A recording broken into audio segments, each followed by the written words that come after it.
Hey guys, it's Bill from Linden, Tennessee. So if you notice from this opening shot, the wiring and cabling of the, let's call it high voltage system, 48 volt system has begun. This is 2-aught cable. It kind of looks bigger than it probably should because this stuff isn't just cable. It's got this shielding on the inside of it. Let me show you. I've got some other cables here with some clear. So if you look at this, you got like a one layer of insulation, and then underneath of that is some braided metal shielding, and then there's another layer of insulation, and then underneath that is the actual 2-aught cable. And I suppose in a Ford or Chevy or whatever, they would use that shielding and ground it to the chassis to reduce EMF or radio noise or whatever, but I'm not doing that. I like it because it's abrasion resistant. So anywhere that I've got a cable that's kind of close to a frame or something, if it happens to hit here and rub through, it'll hit that stainless and it won't actually go through the next set of insulation and ground this to the frame. So it just makes it a little bit safer. I like it that way. And then so what's going on here? We got our most positive terminal up here. That's coming down here. It's going into the main contactor. From the main contactor, it's coming up here through this 400 amp fuse. And then from this fuse, it branches off. One leg goes up here to the controller, and then one leg goes up here to these smaller fuses. One of these fuses is going to be for the DC-DC converter, and then the other one is going to be for my accessories, for the plugs that'll be on the front and the back of this. Now, I'd kind of hoped, I thought that I would maybe put in the charger to this also, but that's not going to work because this circuit here is dead if that contactor is not closed, and this contactor only closes by the controller. The controller tells that when to close. So I'm going to have to run another sort of much smaller wire, like 8 gauge, or probably even 10 gauge. It's only about 20 amps maybe, from this other positive terminal all the way back to, I suspect the charger is going to be mounted underneath the seat. So that's the plan anyway. Another one of these I'll use for the inverter. I'm going to have an inverter up here. Yeah, so that'll be what, I think I'll probably just use one fuse for both the inverter and the DC-DC converter, and then the other fuse will be for the accessories. But that's how that's going to be. And then on this side, there's not a whole lot to see, especially since it's dark. Let me unplug this one-handed without getting electrocuted, I hope. So, all right. If you look down in there, you can't see a thing. Yes, you can. There we go. Okay, so last time I showed you this, I had a different shunt down there because I've kind of changed directions with my display. So we come over here. This is the display that I was going to use. I had this mounted on that little shelf that the water pump is mounted on and the contactor is mounted on. I had this mounted on there also. And it would go to a display that looks a bit like that. A bit like, come on, how do I make it stop? There we go. It goes to a display that looks a bit like that. This display has just tons of information on it. It's got volts and amps. It's got watts being consumed, kilowatt hours that have been consumed. A little bar over here that shows your state of charge. Amp hours remaining. Amp hours ellipsed, I think, is what this first one down there means, like how many you have used. Battery left in time, and I don't know what the next one is. It's in mega ohms, but internal resistance, I don't even know what you would do with that information. But for some reason, I went on Amazon. That's where I bought this thing, and I went and scrolled down to look at the reviews, and they were not favorable. Probably should have looked at them before I bought this. But they were not favorable. Some, every once in a while there was one that's good, but that might be a bot, who knows. But most of them were like, this thing worked fine for about a week, and then it just stopped displaying something, or it wouldn't zero, or it would zero two off. It was not good. So I ended up getting this. It is a whole lot simpler. This one just shows your battery state of charge remaining, your percentage. I don't know if that's the time, like it's 6:27, or that's how long it's been running, but it shows your voltage in your battery, the amps being consumed, and your watts, your watt output.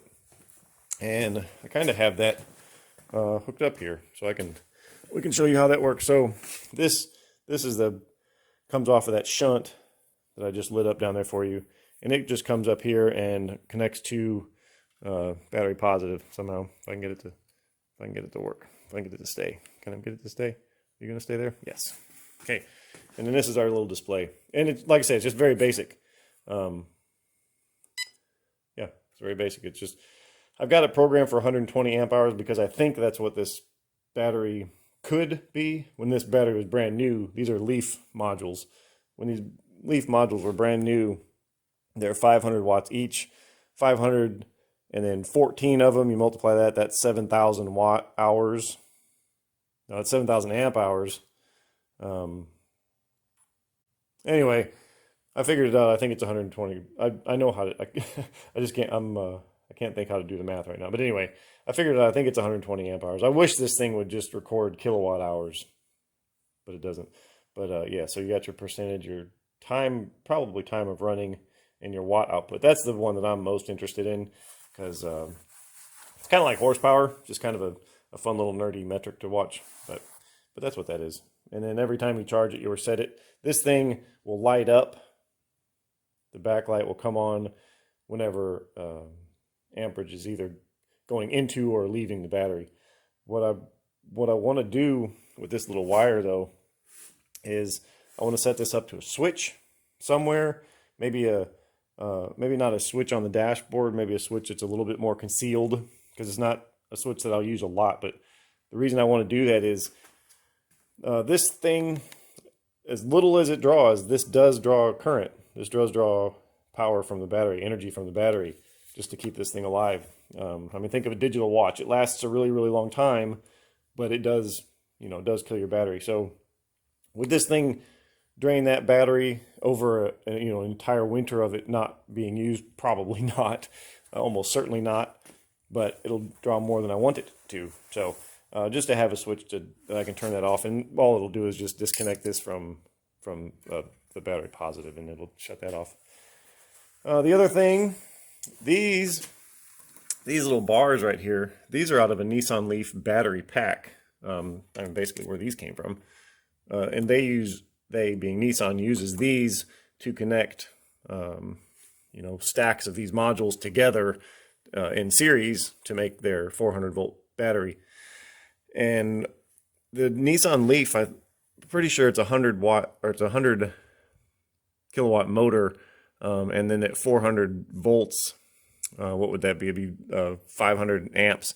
And I'm pretty sure that's about all these things can put out. This is a 600 amp controller, and I will never be able to put down 600 amps into this. It'll just spin out. So if the Nissan Leaf can get away with using these with 500 amps, I should be able to get away with it too.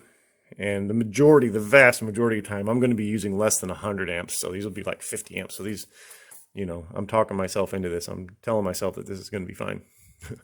But the negative comes from that shunt, and it comes up here, and it goes to my negative terminal on the battery, and then it comes around this cable up to here, and this is my negative 48 volt terminal. So the negative side of the DC-DC will come out to here, the negative side of the inverter will come to here, and the negative side of the charger will also go right there. Yeah, and that works out really nice, because the negative is buried way deep down in there, and I can't get to it anymore. And the positive is up here, so I can easily get to that to run my positive wire for the charger. So that kind of works out nice. Yeah, a lot of time was just kind of spent looking at this, figuring out how I'm going to run all these wires and stuff. Because you want it to be kind of clean, but then you also need it to, you also need to be able to service it. And so case in point, before I had, let me get the light set up right. So that doesn't work. Hold on. Okay, so you can kind of see, so there's the negative terminal right there, the negative battery terminal right there, and it's got one of those leaf terminal buses, bars, anyway. Got one of those things on there. So that's the negative terminal down there. Yeah, when I first did this, I didn't have the shelf on there, and I used this to connect the battery to that bus, or to the shunt, and that didn't work at all. Oh, it did work. It worked fine until I tried to put that shelf on there, and it didn't fit. And then the first time I had that little bar on there, it was twisted in such a way that I couldn't get this part in. Now that has to be all connected and tight and ready to go before this can go on. Anyway, there's a series of steps of how to do this, and I had to figure it out, but that's what we do. And the other wiring, the low voltage side of the controller, I think is what most people are afraid of whenever you say electric conversion. They're like, oh, the wiring is terrible, but I mean, it really isn't. Yeah, this kind of looks like a bunch of wires, but I assure you it's not. We've got a ground in here, we've got a key switch, so you turn the key on, and it actually sends 48 volts to this. So, and then there's a forward and reverse. There's a I don't know. There's other sensors. There's some of these wires just go and go directly to the motor right here. This connector. Some of these wires go to a little connector right there that goes to this. So, I mean, you're only left with, half a dozen or so wires that you as the converter have to deal with. And this is the wiring schematic. It's, I mean, it's very, very simple as far as schematics go. If you look at a, normal internal combustion engine car, their wiring schematic is obscene. It's really, really crazy. But, it's not really all that hard. Anyway, so that's it. That's kind of what I did there. Been a fairly productive week, and this is slow. This is kind of slow work because you just spend a lot of time looking at it and trying to figure out how to make it look nice and be serviceable, and that just takes a lot of time. So, but overall, I think we're making some pretty good progress. These wires here, these come from the winch up front, and this is the reversing contactor for a winch. And I think I'm going to put it about right there. I'm just going to weld a little shelf here and then set that right there. Those two wires from the winch go right here and here.